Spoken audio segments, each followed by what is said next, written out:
오늘 말씀의 제목은 여호와를 모르는 제사장들입니다. 엘리라는 제사장이 있었습니다. 그에게는 두 아들이 있었습니다. 홈니와 비느하스였습니다. 이 사람들의 행실에 본문이 초점을 두고 있습니다. 엘리와 비느하스는 어떤 사람이었는지 오늘 처음 읽었던 12절 전반부에 나와 있습니다. 행실이 나빴다라고 되어 있어요.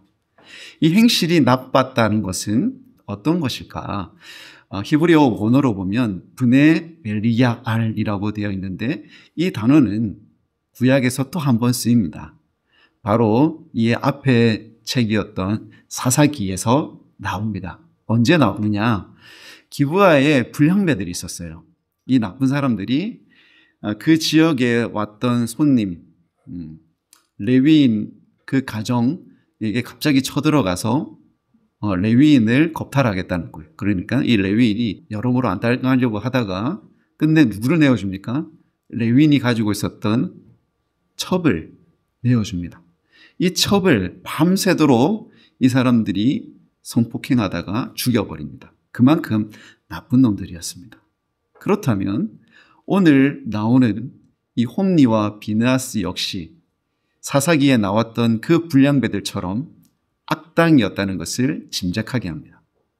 그들이 어떤 짓을 저질렀을까? 이제는 그 사건을 파헤쳐 보겠습니다. 자, 우리가 조사관의 입장으로서 또는 형사 같은 입장으로서 사건 파일을 보려고 본문을 들여다보니까 길을 잃을 것 같습니다. 왜냐하면 엘리의 두 아들들이 나오는 게 아니라 다른 사람이 나옵니다. 사환이 나옵니다. 제사장의 사환이라고 번역되어 있는 이상한 사람이 나와요. 사환은 무엇입니까? 그는 심부름꾼이잖아요. 심부름을 위해서 고용되었거나 그런 목적으로 있는 사람들을 사환이라고 하지 않습니다. 제사장 당시에 엘리라고 하는 사람의 심부름꾼, 그 사환이 나옵니다. 우리가 알고 싶은 거는 누굽니까? 엘리의 두 아들들인데 갑자기 사환이 나오니까 조사를 할 수가 없습니다. 어떻게 된 것일까? 또 하나의 문제가 나옵니다. 그것은 뭐냐면 제사장의 사환은 단수형입니다. 엘리 아들들은 복수형이에요. 2명 이상을 복수형이라고 하고 단수는 하나를 가리킬 때 또는 한 명을 가리킬 때 단수라고 하는데 단수로 제사장의 사환이 13절에 나오고 15절에도 단수 형태로 나옵니다. 그러다가 17절에는 복수 형태로 나옵니다. 오늘 본문 17절에는 뭐라고 나오냐면 소년들이라고 나와요. 여기에 쓰이는 히브리어가 나아르에서 복수 형태인 느아림인데 이것이 13절과 15절에는 나아르, 이 단어, 똑같은 단어의 하나는 단수형이고 여기는 복수형입니다. 제사장의 사환이라고 했을 때 나아르, 그리고 나중에 17절에는 소년들이라고 번역되어 있는데 이때는 느아림, 나아르의 복수 형태가 나온 거예요. 똑같은 건데 여기 복수형이 나옵니다. 자, 이게 무엇인가? 도대체 어떻게 된 것인가? 저명한 학자인 아울드라고 하는 사람이 이 모든 것들을 다 연구하고 조사한 결과 이 나아르, 이 사환이라는 사람은 또는 소년들이라고 하는 이 사람들은 바로 엘리의 아들들을 가리킨다라고 결론을 내립니다. 무엇인가? 제가 여러분에게 제시하는 저의 소견은 이렇습니다. 자, 처음 엘리의 아들들은 벨리알의 아들들이었다. 즉 불량배들이었다라고 했는데 그 아들들을 이제 들여다보는데 그를 지칭할 때 처음 그 제사장의 사환, 즉 엘리의 심부름꾼이라고 하는 이름을 부여한 이 아이는 바로 엘리의 제사장들 중에 첫 번째로 나오는 아들이 13절에서 소개가 되고 그 다음에 또 한 아들이 15절에 단수 형태로 나오고 그 두 아들을 가리켜서 17절에서 소년들이라고 번역을 했다라고 저는 여러분에게 소개를 하겠습니다. 자, 그러면 제가 엘리의 아들이라고 하면 여러분이 보는 성경에서는 13절 사환으로 번역된 사람이구나 이렇게 하시면 이해가 쉽게 되실 것입니다. 자, 이제 그들이 어떤 일을 했는지 하나씩 보겠습니다. 먼저 13절에 나오는 엘리의 아들은 어떤 도구를 들고 나옵니다. 이때 이 도구를 갈고리라고 하는데 이 갈고리에는 살이 3개가 나와 있어요. 그래서 오늘 본문에는 3살 갈고리라고 되어 있습니다. 이 3살 갈고리라는 것이 익숙지 않은 사람들을 위해서 공동 번역이라는 성경책은 삼지창으로 번역을 했습니다. 아무튼 찌르면 걸립니다. 찌르면 걸려요. 이걸 왜 들고 나왔는지 여러분에게 소개하겠습니다. 제사를 드릴 때는 제사자들이 그냥 오는 것이 아니라 제물을 들고 옵니다. 당시에 보통 동물 제물을 가지고 왔습니다. 소가 되었든 양이 되었든 염소가 되었든 들고 나왔겠죠. 그걸 가지고 옵니다. 정말 좋은 것 하나님 앞에 드리기 위해서 가지고 나옵니다. 하나님 앞에 드린 다음에 이 제사에 따라서 좀 다르긴 하지만 제사장에게 드리는 것도 있고 그리고 제사를 드린 사람들에게 돌려주는 것도 있습니다. 오늘 본문을 보니까 이 고기를 삶아요. 4가지 용기에 담아서 삶습니다. 하나는 냄비, 솥, 또 큰 솥 또는 가마 이렇게 번역이 되어 있는데 여러 용기에 담아서 이것을 삶아서 먹었던 것 같습니다. 바로 그때에 엘리 제사장의 2 아들 중 한 녀석이 나타납니다. 무엇을 들고? 삼지창 또는 3살 갈고리 이거 들고 나와서 뭐라고 하냐면 이거 찍어서 나온 것은 제사장이 먹습니다 하고 지릅니다. 여러분 갈고리가 하나만 돼도 웬만하면 찌르면 고기 걸려서 나오잖아요. 근데 여기에는 살이 3개나 됩니다. 찌르면 웬만한 고기는 걸려서 나옵니다. 그걸 다 제사장이 챙겨 먹었습니다. 몇 명에게만 그랬느냐? 그게 아니에요. 이 제사처는 실로라는 곳이었는데 실로에 온 모든 이스라엘 사람들은 이런 식으로 고기를 다 빼앗겨 버렸습니다. 자, 한 녀석은 이런 짓을 저질렀죠. 나머지 한 녀석은 어떤 일을 벌였는지 또 보겠습니다. 하나님 앞에 제사를 드릴 때는 특히 고기 제사를 드릴 때는 먼저 기름을 태웠습니다. 레위기 3장 16절에 그 근거가 있습니다.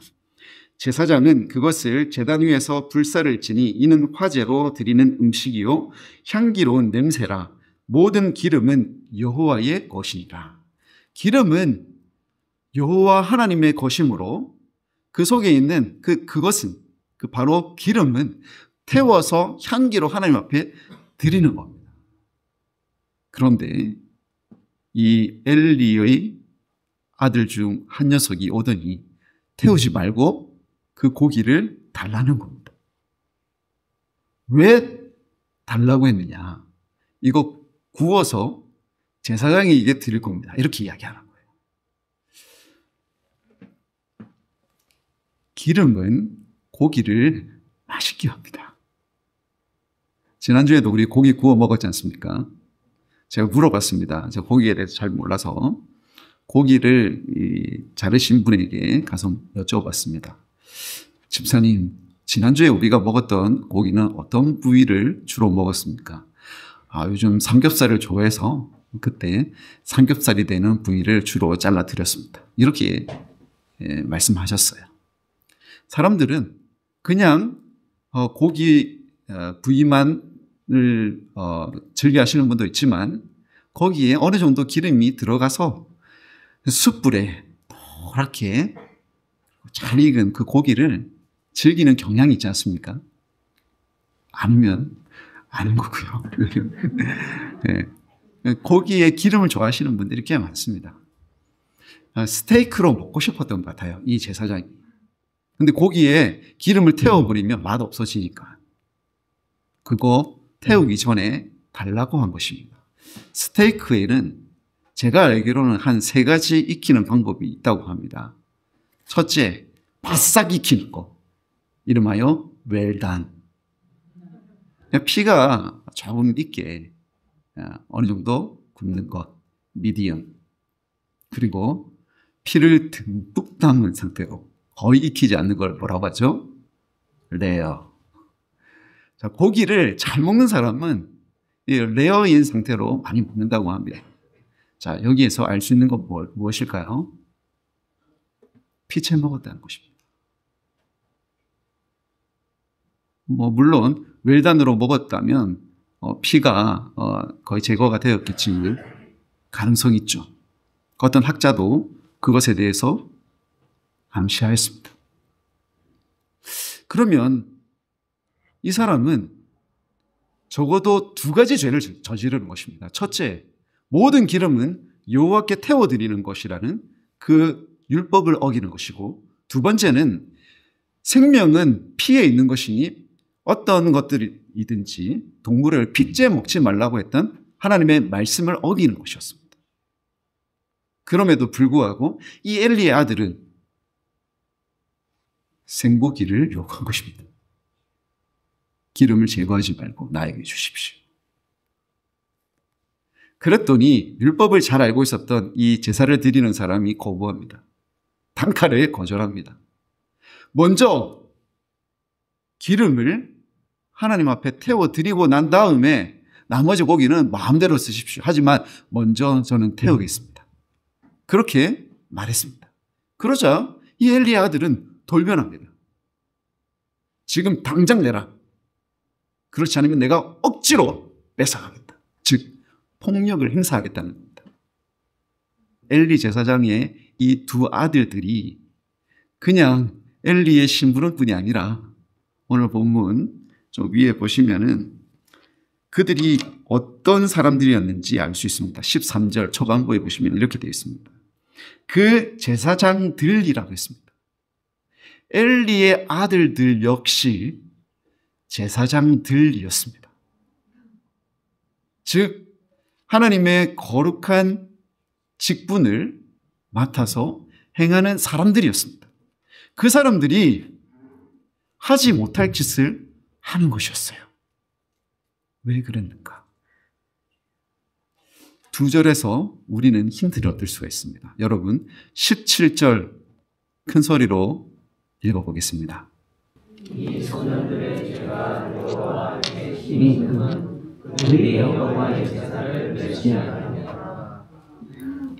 그들은 어떤 짓을 한 것이냐면 여호와의 제사를 멸시한 것입니다. 사람들한테 고기 뺏어가는 거, 그리고 기름이 있는 생고기를 요구하는 거, 이거 다 하나님의 제사의 일부분이라는 거예요. 그걸 멸시했기 때문에 그런 짓을 저질렀다는 거죠. 자, 그러면 근본 원인이 있을 거잖아요. 그건 12절에 있습니다. 여러분 마지막 읽는 것입니다. 조금 전에 읽었던 것보다 조금 더 큰 목소리로 읽어보겠습니다. 준비 시작.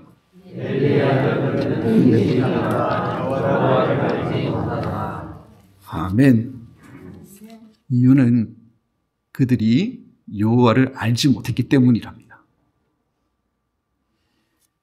제사장이 신을 모르는 상태에서 제사 직분을 맡았습니다. 신을 알지 못했기 때문에 당연히 그들은 신을 믿지 않았습니다. 믿지 않으면서도 거룩한 직분을 감당했던 겁니다. 그러니까 그들에게 제사장직은 종교업이었습니다. 그들은 종교업자로서 어떻게 하면 이득을 얻을 수 있을까? 여기에 혈안이 되어 있었습니다. 교회가 이럴 수 있습니다. 하나님을 알지 못하고 교회에 출석하면서 어떤 직분을 맡았다면 여러분 우리 역시 엘리 제사장의 아들처럼 될 수 있다는 것을 한시도 잊지 마시기 바랍니다. 적용을 3가지로 하려고 합니다. 도대체 이 사람들은 어떻게 이와 같은 일을 했는지 첫 번째는 사이비 교주나 그 운영업자를 통해서 볼 수가 있습니다. 그들이 주장하고 있는 그 가르침이 가짜라는 것을 알고 있습니다. 밑에서 배워와서 알게 된 사람들은 가짜인지 모를 가능성이 많지만 위에 있는 사람들, 특히 교주는 그들이 만든 그 어떤 경전, 그런 거 다 가짜라는 것을 알고 있죠. 왜? 자기가 짜집기 해서 만들었으니까. 알잖아요. 그런데 신도들로부터 이익을 얻으니까, 어떤 배를 채울 수 있는 무엇이 있으니까 계속해서 거짓을 주장하는 겁니다. 그렇게 가스라이팅을 지금도 하고 있습니다. 신을 전혀 모릅니다. 그냥 그렇게 자기 배를 채우기 위해서 사이비 교주나 그 운영진들은 견고한 체계를 만들어서 지금도 운영하고 있습니다. 두 번째는 사이비가 아니라 일반 교회의 목회자들에게서 이런 일을 발견할 수 있습니다. 목회자들은 경전, 즉 성경이 하나님의 말씀이라는 것을 인정합니다. 대부분 인정해요. 하지만 이들 중에서 하나님을 알지 못하는 사람들이 있어요. 정확하게 말하면 하나님을 믿지 않는 목회자가 있습니다. 자기도 하나님 말씀을 믿지 않으면서 가르칩니다. 왜 가르칠까요? 배운 게 그거라. 그거 해서 생활을 하지 않습니까? 그러니까 자기도 믿지 않는 것을 강단에 서서 가르칩니다. 그래서 때가 되면은 사례비를 받고 생계 유지하다가 은퇴합니다. 거기에 있는 신도들은 설교자가 믿지도 않는 것을 듣고 있는 거죠. 그러면서 헌금만 다 빼앗깁니다.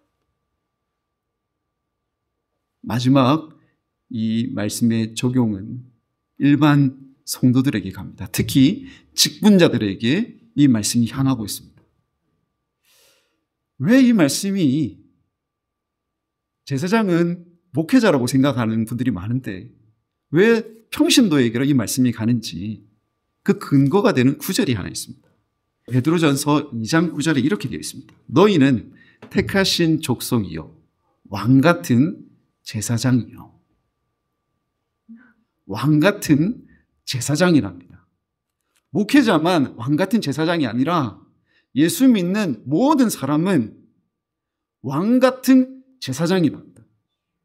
그렇게 하나님을 잘 믿고 있는 사람이 어느 순간 바뀌어 버립니다. 직분을 맡게 되고 남들보다 내가 위에 있다고 느끼는 순간 왕같이 하나님을 섬기는 제사장이 되어야 될 건데 그냥 자신이 왕이 되어 버립니다. 왕이 되어서 직분자가 되어서 교회에서 얻을 수 있는 이득이 없을까 돌아다니면서 이득을 자기 주머니에 챙겨 넣습니다. 자, 이 세 사람의 공통점이 무엇입니까? 모두 다 하나님을 모른다는 겁니다. 엘리 제사장이 자기 아들들을 어떻게 키웠는지 모르겠지만 여러분, 아들들 또는 딸들 자기 마음대로 안 키워지는 거 알잖아요. 엘리 제사장이 하나님 앞에 신실했는지는 잘 모르겠지만 그 아들들이 대를 이어서 제사장이 되었는데 윤리의식을 다 버려버렸습니다. 일반 윤리도 버렸고 제사장 윤리도 버렸고 하나님의 말씀이라고 말하는 율법도 버렸습니다. 그러니까 마땅히 제사자들에게 가야 되는 그 고기들의 그 많은 부분을 그 3살 갈고리를 넣어서 갈취했던 것이고 하나님께서 반드시 기름은 하나님께 태워드려야 된다고 했는데 그걸 자기가 먹어버렸어요. 핏째 먹지 말라고 했는데 맛있으니까 핏째 먹어버립니다. 오늘날 우리가 하나님을 알지 못하면 그분을 믿지 못하고 교회에서 어떤 역할을 하게 된다면 우리 역시 그럴 수 있음을 우리는 항상 기억해야 할 것입니다. 사랑하는 성도 여러분, 여러분은 누구이십니까? 하나님께서는 여러분에게 어떤 일을 맡기셨습니까? 저는 꼭 직분이 아니라 할지라도 여러분에게 하나님이 어떤 일을 맡기셨다면 그 모두 다 직분자라 생각합니다. 그 직분자가 왕이 되어버리는 세상이라면, 하나님의 말씀을 무시하고 왕이 되어버린다면 바로 이 엘리 제사장의 아들들처럼 우리도 그렇게 될 수가 있는데, 그것은, 그들이 했던 그 짓은 무엇이냐? 여러분이 읽으신 것처럼 그것은 큰 죄라고 하였습니다.